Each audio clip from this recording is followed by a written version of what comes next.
Olá, tudo bem? Seja bem-vindo a esta aula de ciências. Meu nome é Jaqueline Barea e eu sou professora que vai agora conversar com vocês sobre clima e tempo. Essa aula vai ser dividida em duas partes e essa é a parte 1. A aula é especialmente para alunos do ensino fundamental, mas também pode ajudar você, aluno do ensino de jovens e adultos. Clima e tempo. Qual a diferença entre esses dois termos? Nós chamamos de clima as condições médias atmosféricas de um determinado local ou região ao longo do tempo, mas de muito tempo, ao longo de anos. É uma média das condições atmosféricas observadas numa grande região ao longo de muito tempo. E o tempo, o que é? Tempo são as condições atmosféricas, como temperatura, se está chovendo ou se não está, como é que está a umidade do dia, mas assim, ao longo de um curto intervalo de tempo, semana, até algumas semanas. Então, o tempo é algo mais instantâneo e o clima é algo observado, são as condições atmosféricas observadas ao longo de um grande período de tempo. Para nós entendermos o tempo e para nós entendermos o clima, nós precisamos de uma ciência chamada meteorologia. Meteoros significa elevado no ar, que está no céu, que acontece no céu. E logia significa estudo. Meteorologia é o estudo do que acontece, daquilo que está elevado no ar, daquilo que está no céu. Essa ciência vai acabar nos mostrando, através de vários parâmetros aos quais ela vai estudando ao longo do tempo, como que é o clima de uma determinada região. Ela também vai nos possibilitar compreender como vai ser o tempo no intervalo daqui uma semana, mais ou menos, um intervalo curto de tempo. Isso são as previsões meteorológicas e isso também é muito importante. Fatores climáticos e elementos climáticos. Agora que você já entendeu a diferença entre clima e tempo, é importante você entender a diferença entre fatores climáticos e elementos climáticos. Os fatores climáticos são aspectos de uma região que vão influenciar no clima. Então, por exemplo, em que latitude do planeta Terra essa região está? Se está mais ao sul, se está mais ao norte, isso vai influenciar na quantidade de sol recebida e, portanto, vai influenciar no clima. A altitude, se é um terreno mais baixo, um vale, se é um terreno mais alto, mais montanhoso, mais cheio de morro, isso vai influenciar na temperatura também, porque a gente aprendeu que quanto mais alto vai, menos ar tem, e tendo menos ar, tem menos partículas para absorver o calor, portanto a temperatura é mais baixa onde o terreno é mais elevado. Também incluem-se aí como fatores climáticos as correntes marítimas, as massas de ar, que a gente vai falar logo sobre ela, o relevo e etc. Os elementos climáticos já são as grandezas atmosféricas passíveis de medição. Através dessas grandezas, nós conseguimos determinar como está o tempo e como ele vai ser na próxima semana até. E o conjunto disso observado há bastante tempo, dos elementos climáticos observados há bastante tempo, vai nos indicar o clima de uma região. Exemplos de elementos climáticos: a radiação solar presente, a temperatura, a pressão, a umidade.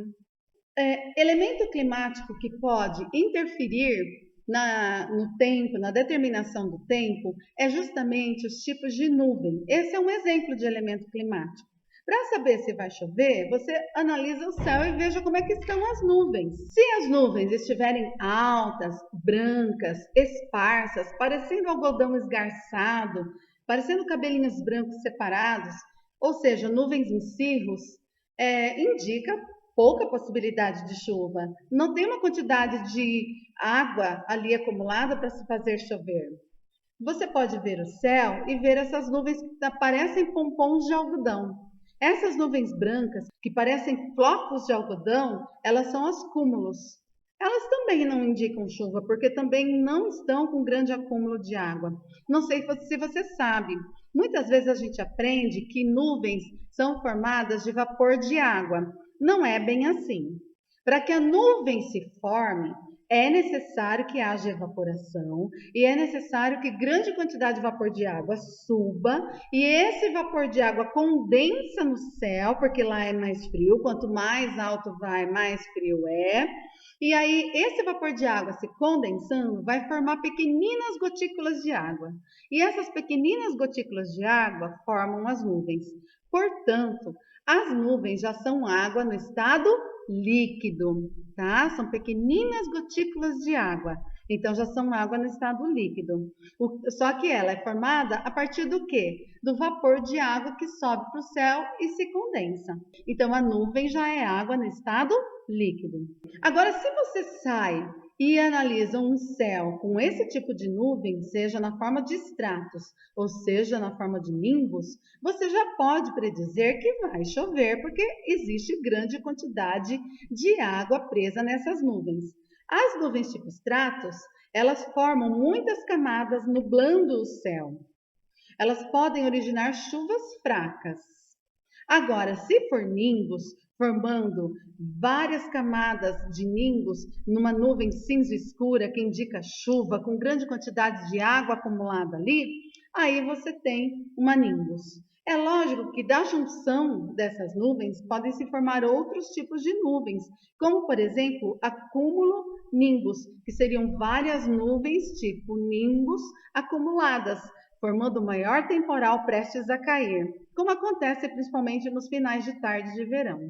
A umidade do ar é outro elemento climático que nós devemos considerar na hora de estudarmos a meteorologia. O que é a umidade do ar? A umidade do ar é a quantidade de água em sua forma gasosa presente na atmosfera, a quantidade de vapor de água presente na atmosfera.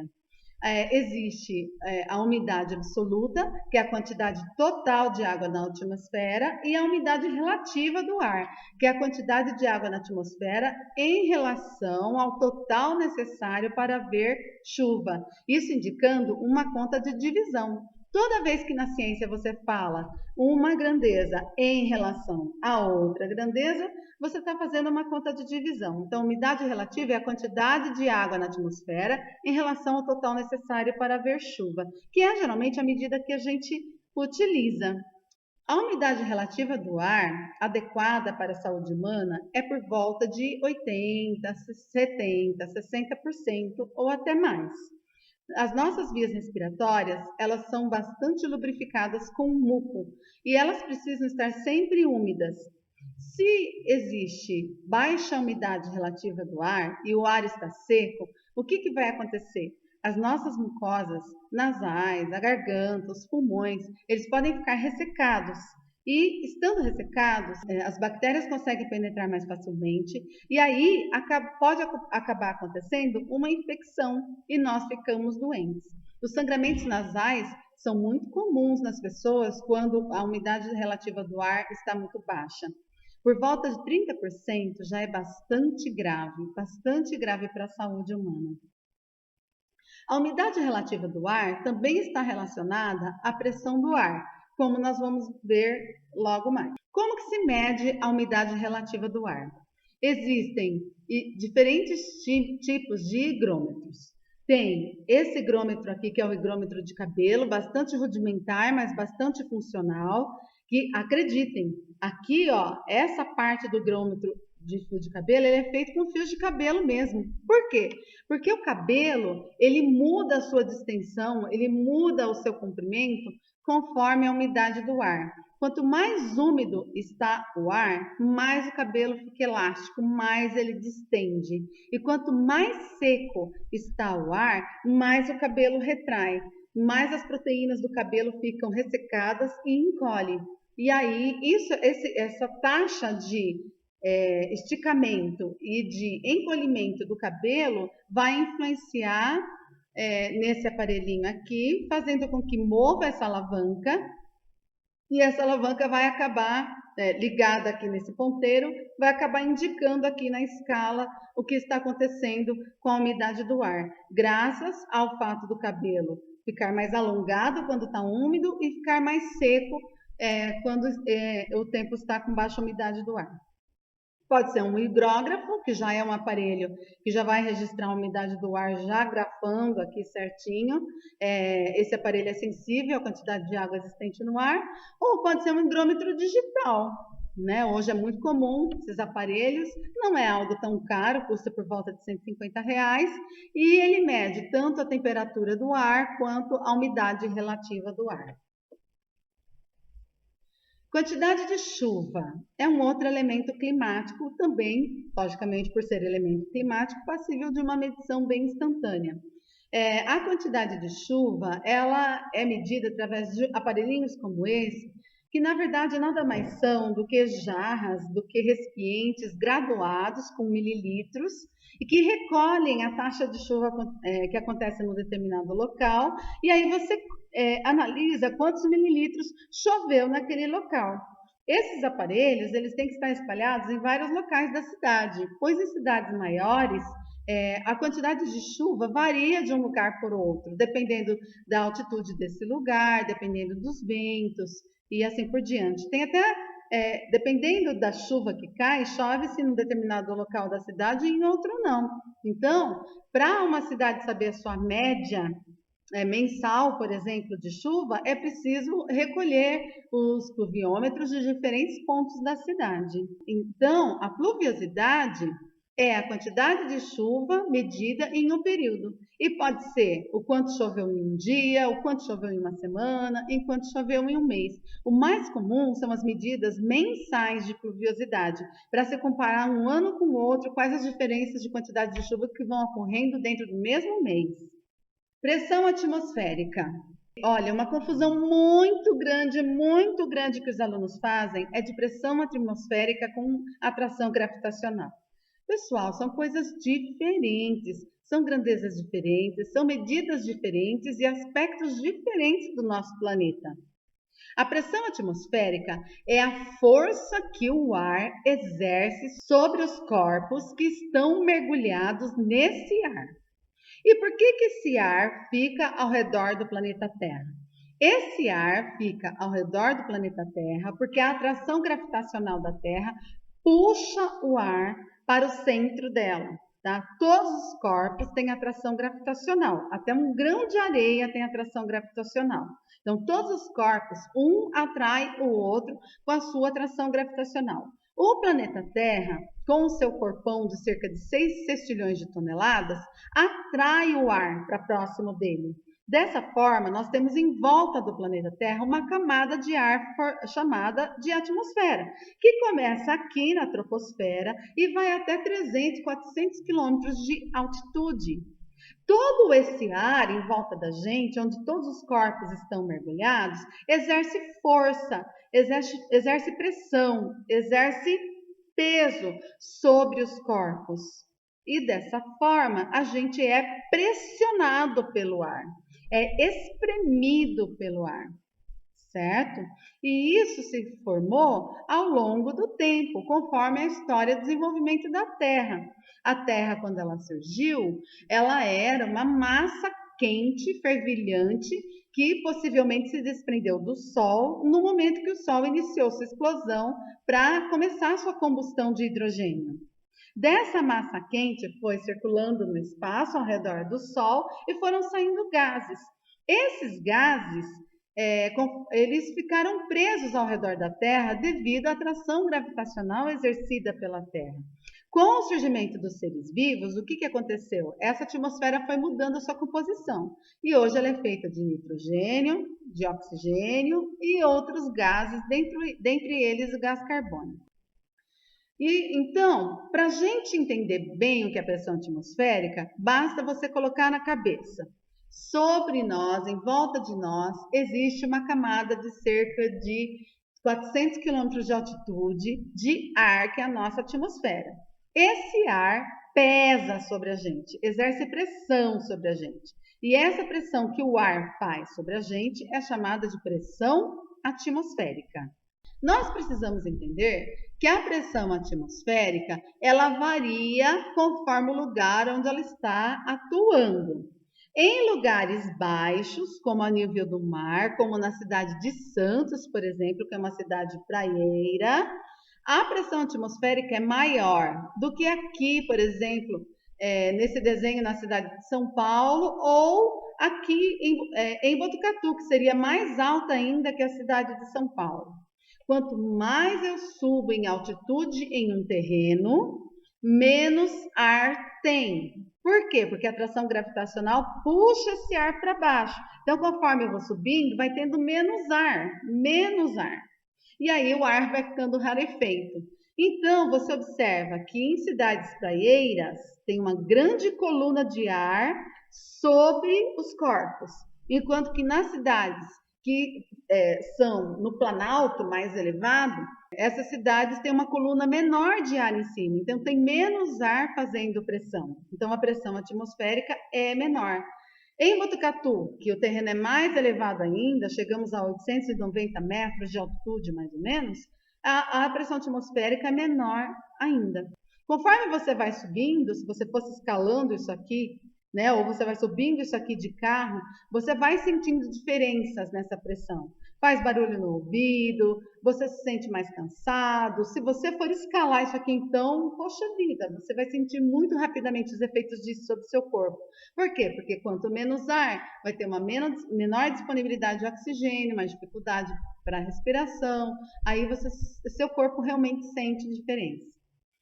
A pressão atmosférica é medida pelo barômetro. O barômetro é um aparelho que mede a pressão atmosférica. Aqui, olha, um funcionamento muito simples, só para você entender. O barômetro ele é preenchido com uma substância que é chamada de mercúrio. O mercúrio é o único metal líquido presente nas temperaturas da Terra.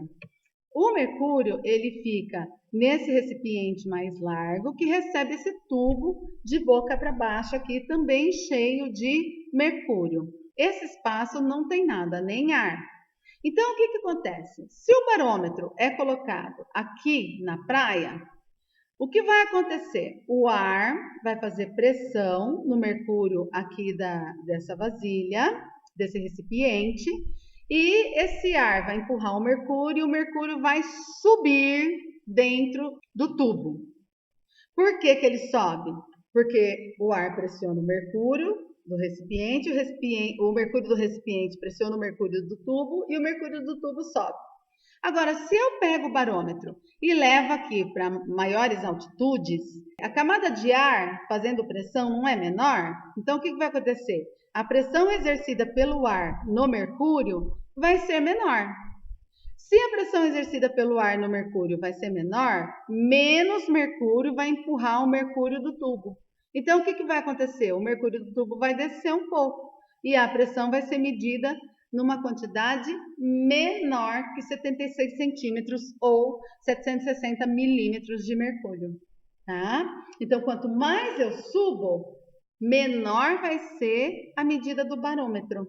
É inverso, é inversamente proporcional. Quanto mais eu subo, menos ar eu tenho. Se menos ar eu tenho, menos pressão eu vou ter fazendo na coluna de mercúrio. Se eu tenho menos pressão, essa coluna de mercúrio de dentro do tubo vai conseguir descer para o recipiente e o tubo vai ficar mais vazio. Portanto, a medida vai ser menor do que dá no nível do mar. Tá? É inversamente proporcional. Mais altitude, menos ar, menos pressão, número menor no barômetro. A pressão atmosférica, ela influencia muito na movimentação das massas de ar. Como é que acontece? Quando você tem um ar de alta pressão, ou seja, quando você tem um ar pesado, denso, com muitas partículas juntas, uma massa de ar mais pesada, mais carregada, com bastante partículas, densa. Quando essa massa de ar está com alta pressão, partículas juntas, densas, a tendência dessa massa de ar é descer. Quando você tem uma massa de ar muito quente, as partículas do ar ficam muito agitadas, aí elas se afastam. Se afastando, o ar fica menos denso, com as moléculas mais separadas, então ele fica mais leve. E aí o que acontece com o ar quente? Ele sobe. Então, o ar frio, partículas mais juntas, mais partículas juntinhas, mais denso, mais pesado. O ar, a massa de ar desce. Ar quente, partículas do ar muito agitadas, com muita energia, elas se afastam, fica menos denso e essas partículas sobem. Então, massas de ar quente sobe, massas de ar frio descem. Então, você tem um movimento de baixo para cima das massas de ar, conforme a pressão.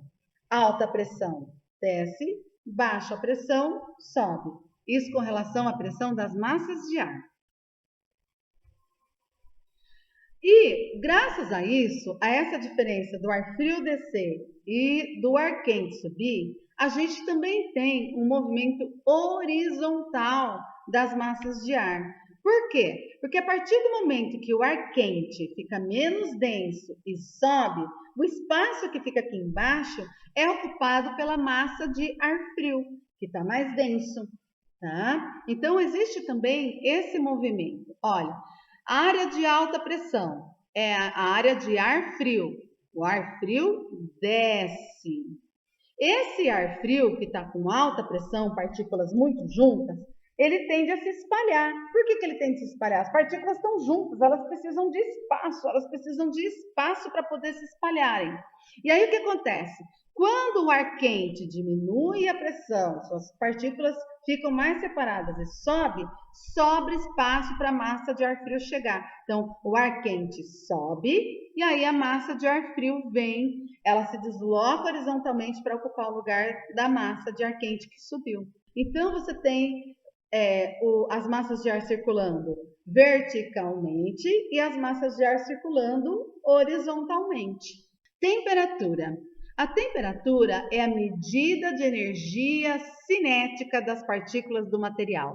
Lembra que eu acabei de explicar para você? Olha, ar quente, as partículas ficam agitadas, tá? O material fica agitado, os átomos ficam agitados, as moléculas ficam agitadas. Por quê? Porque os materiais, eles têm a capacidade de transformar o calor em energia de movimento. Então, o que acontece? Essa energia de movimento é chamada de energia cinética. E essa energia cinética é medida através do conceito de temperatura. A temperatura, ela pode ser medida em unidades de graus Celsius, como acontece aqui no Brasil, graus Fahrenheit ou graus Kelvin. Essas medidas de temperatura são dadas através dos termômetros. Os termômetros podem ser termômetros de mercúrio, olha o mercúrio de novo aí, termômetros de álcool, também são muito usados, e termômetros digitais, como a gente vê por aí nas praças, nos lugares da cidade. Vamos novamente reforçar a questão da movimentação do ar, das massas de ar, conforme a pressão e conforme a temperatura, para a gente poder entender. Mas vamos focar agora na questão da temperatura. Vocês já devem ter visto em filmes que locais muito frios do mundo possuem em suas residências aquecedores. Esses aquecedores servem para que as águas não congelem nos canos e para que as pessoas consigam sobreviver em suas casas, apesar de lá fora estar menos 12, menos 10, está cheio de neve, de gelo. O que acontece com o ar próximo do aquecedor? O ar próximo do aquecedor ganha calor, as partículas ficam muito agitadas por ganhar calor, se afasta, o ar fica com menos pressão, menos denso e o ar quente sobe. Dessa forma, o ar frio que está lá em cima já perdeu o calor, já está com menos movimento, as partículas já estão mais juntas, ele está mais denso, ele está com alta pressão, então ele desce. Então, de novo, olha, ar quente sobe, ar frio desce, não esqueçam disso, tá bom? E a mesma coisa acontece dentro da nossa geladeira, não é só nas casas que tem aquecedor que isso acontece, dentro da nossa geladeira também acontece movimento de massas de ar de uma forma que a gente consiga observar. Onde é que fica o congelador numa geladeira? Lógico que é na parte de cima, professora. Ah, tá, é na parte de cima. E por que será que o congelador da geladeira tem que ficar na parte de cima e não na parte de baixo? Porque a senhora, professora, acabou de explicar que o ar frio tem alta pressão, é mais denso, as partículas se movem menos, estão mais juntas, então elas descem. E que na hora que esse ar mais gelado do congelador vai descendo pela geladeira, ele vai resfriando os alimentos. Ou seja, os alimentos vão passando calor para esse ar e esse ar vai se aquecendo. Na hora que o ar da geladeira chega embaixo, ele já ganhou bastante calor dos alimentos. Por quê? Porque esse ar gelado foi tirando o calor dos alimentos para que os alimentos ficassem menos quentes e aí tivessem menos chance de estragar. E aí o que acontece? Conforme esse ar da geladeira vai absorvendo calor e ficando mais quente, ele lá embaixo já está quente, aí o que acontece? Ele sobe, resfria novamente, as partículas juntam, conforme esse ar vai descendo, ele vai ganhando calor, quando chega embaixo ele está cheio de calor que ele pegou dos alimentos, as partículas se separam, fica com baixa pressão e ele sobe. E assim vai se fazendo o movimento dentro do ar, dentro da geladeira, assim como as massas de ar se comportam fora. A influência da temperatura e dos ventos é bastante interessante se observar nos ambientes de costas marítimas. A gente consegue observar, perto dos corpos de água, as correntes de ar, que são massas de ar que se movimentam verticalmente, como eu falei, para cima e para baixo. E a gente consegue também observar, perto dos corpos de água, com muito mais atenção, os ventos, que é essa massa de ar em movimento, mas em movimento horizontal. Tudo que a professora explicou aqui agora dá para entender muito bem com esse slide. A professora não falou que o ar se movimenta para cima e para baixo conforme a pressão e a temperatura? Ar quente, baixa pressão, partículas separadas, ar sobe. Ar frio, alta pressão, partículas juntas, ar desce. Esse movimento vertical de ar é chamado de corrente de ar. Agora, quando a massa de ar quente sobe, a massa de ar frio se espalha onde ela estava. Aí esse ar se aquece e sobe. E aí existe um movimento de massas de ar também horizontalmente. Esse movimento de massa de ar horizontalmente é chamado de ventos. O que acontece? A terra e a água absorvem calor em tempos diferentes. A terra esquenta rapidamente, absorve calor rapidamente e perde calor rapidamente. A água não. A água vai ganhando calor lentamente ao longo do dia e perde calor lentamente ao longo da noite. Tanto que o melhor horário para ir na piscina é no final da tarde, que a água vai estar quentinha. Ela já absorveu bastante calor. O sol já vai estar começando a se pôr e a água da piscina vai estar bem quentinha, porque ela teve o dia inteiro para aquecer. Ah, mas o sol está indo embora, o chão já está gelado. O chão já está gelado, mas a água da piscina está quente, por quê? Porque a água absorve calor num tempo diferente da terra. E aí o que acontece? Essa diferença de tempo de absorção e de perda de calor entre a terra e a água faz com que gere ventos e correntes de ar. Como é que isso acontece? De dia o sol está aquecendo a terra. Rapidamente a terra esquenta, rapidamente o ar que está sobre ela fica com baixa pressão e sobe. Só que a água não esquenta rapidamente, ela demora para esquentar. Então, de manhã até meio-dia, a água ainda está fria. Então, o ar sobre a água também está frio, porque ele depende de pegar calor da água para poder se aquecer. Então, aí o que acontece? Durante o dia, a massa de ar quente do solo sobe, fazendo uma corrente de solo para cima. Ar quente. E a massa de ar gelado que está em cima da água vem para a praia. Então, durante o dia, existe vento do mar para a praia. Por quê? Porque o mar está gelado e a terra está quente. O ar sobre a terra sobe e aí o ar gelado que vem do mar tem espaço para vir. Vem esse vento. À noite, a coisa se inverte. À noite, a Terra se esfria bastante, ela perde calor rapidamente, então ela fica rapidamente mais fria. Enquanto a água absorveu o calor todo dia, aí ela começa a perder esse calor. Então, o ar sobre a água vai estar mais quente, vai estar com pressão atmosférica menor. E o ar sobre a Terra vai estar com pressão atmosférica maior. Aí o que vai acontecer? Vai inverter. A corrente de ar quente vai estar sobre o mar e vai subir, e aí o vento vai acontecer da praia para o mar. O vento vai acontecer o contrário.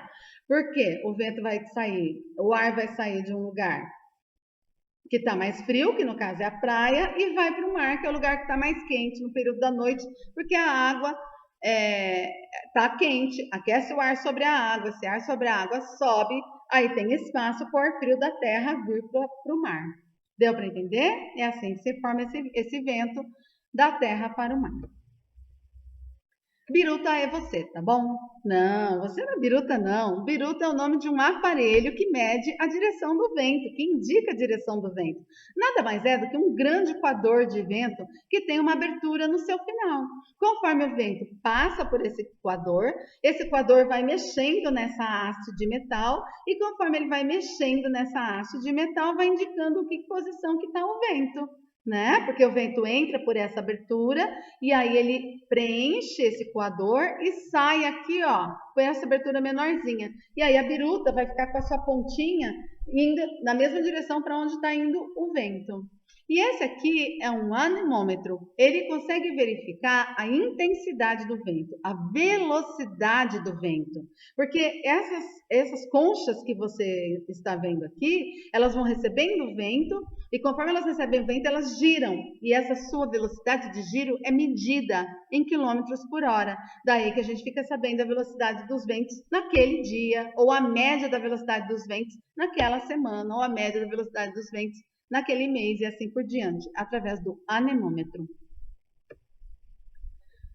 Bom, só que vocês sabem que os ventos eles podem ficar um pouco intensos demais, né? Quando um vento fica intenso demais, ele pode formar um ciclone ou pode formar um tornado. Qual que é a diferença, professora Jaque, de ciclone e tornado? Mas você não falou do furacão, você não falou do tufão. Calma.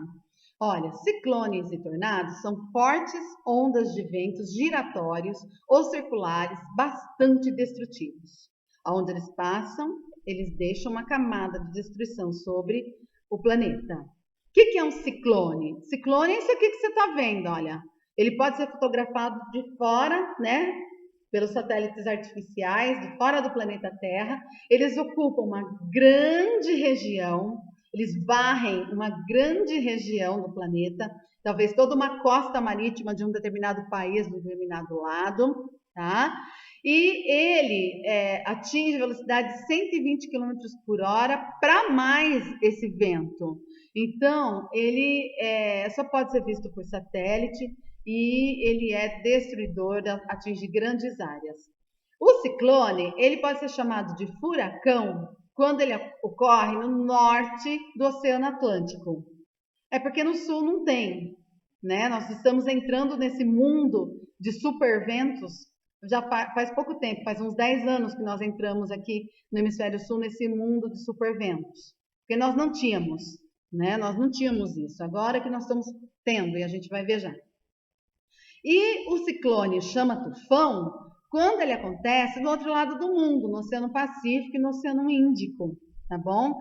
Mas é tudo ciclone, tá? Visto de fora, pelas fotos dos satélites artificiais, tem todo esse mesmo jeitinho aqui. O que muda o nome é o local onde ele está acontecendo no mundo. E o tornado? O tornado, ele já é muito mais identificável, ele não precisa de... ele pode ser fotografado ali no local onde ele está acontecendo, não precisa ser de fora da Terra por falta de satélite. Embora ele seja menor, atinge uma região menor, o vento é muito mais forte, podendo atingir de 500 km por hora de velocidade ou até mais. Altíssimo grau de destruição, maior que o do ciclone. só que vai afetar uma área menor, cerca de 2 quilômetros de diâmetro, né, de extensão de área afetada. Quando ele acontece sobre o mar, ele é chamado de tromba d'água. Essa aula vai em homenagem ao meu querido e lindo Evaristo Costa, esse jornalista incrível que agora está no CNN, que começou como garoto do tempo do jornal SPTV, que passava às 7h30 da manhã na TV Globo. Tá certo? Um grande abraço aí para esse jornalista. Muito bem, pessoal. É isso, a aula de clima é essa por hoje. Não percam a aula 2 para você compreender um pouquinho mais sobre as questões do tempo e do clima. Meteorologia para isso, tá certo? Um grande abraço para vocês, um grande beijo, até mais. Tchau, tchau.